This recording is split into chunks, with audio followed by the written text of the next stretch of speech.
Hey guys, so today I'll be showing you how to make the world famous Ghana Jollof. Let's go.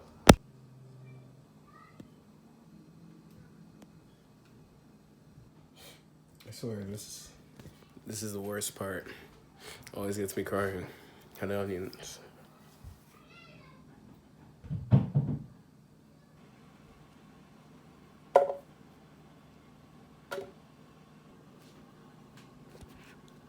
Nah, I'm kidding.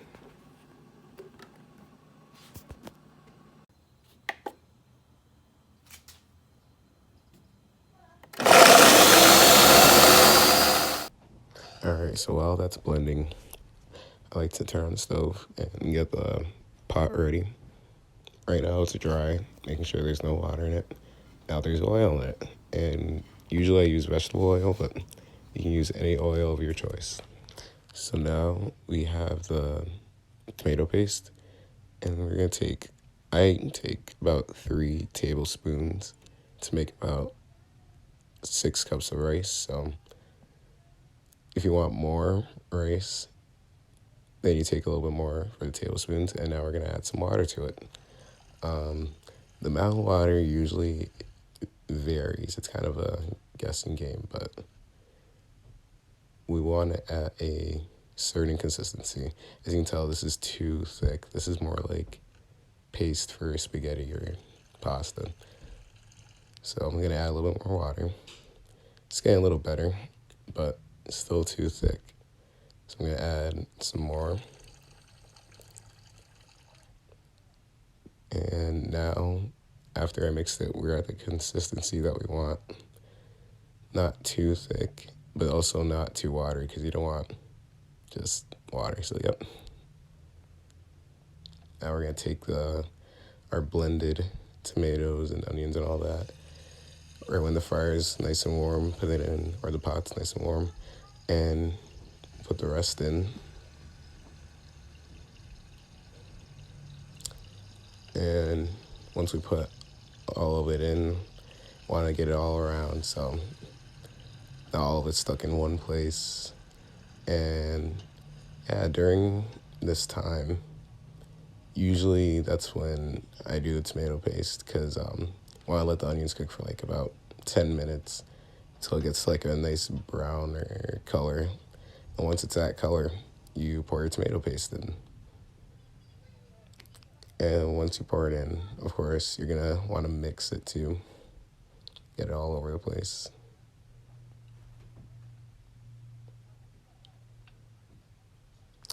And with the extra that we have in the bowl for tomato paste, we're gonna add a little bit more water to it.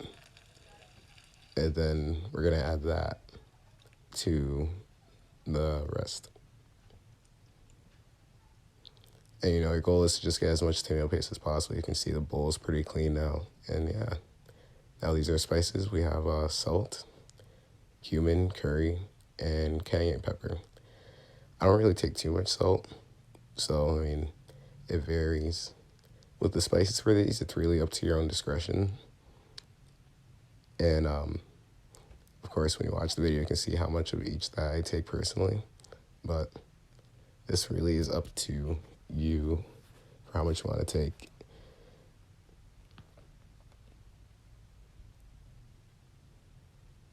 Curry usually makes it smell good. Same thing with the cumin, so I like to take a good amount of that. I don't like to take too much of the cayenne because I already put a pepper in there, so I don't want it to be too hot.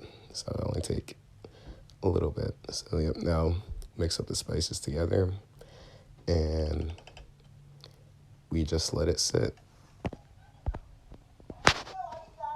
Now we have the corned beef and the mixed vegetables. That's what I like to put in. Some people put chicken and skip the mixed vegetables. Some people put beef. It's really up to you. Just for this certain one, I'm putting in corned beef and mixed vegetables. That is 5 cups of rice that I scooped out from my rice that we have. This is after the stew has been cooking, so now about 30 minutes rice, and I put it into our 2 oven pans or bowls. It's important to add water to the edges of the bowls here to keep it from burning.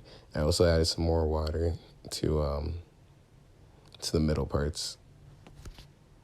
So now I added some plastic aluminum foil on the top, and you gotta make sure that's nice and tight so no air can escape and it can heat up real good. And I preheat the oven to 360. It's all set. So I put them in, and I'm gonna set the time to 35 minutes and let it cook.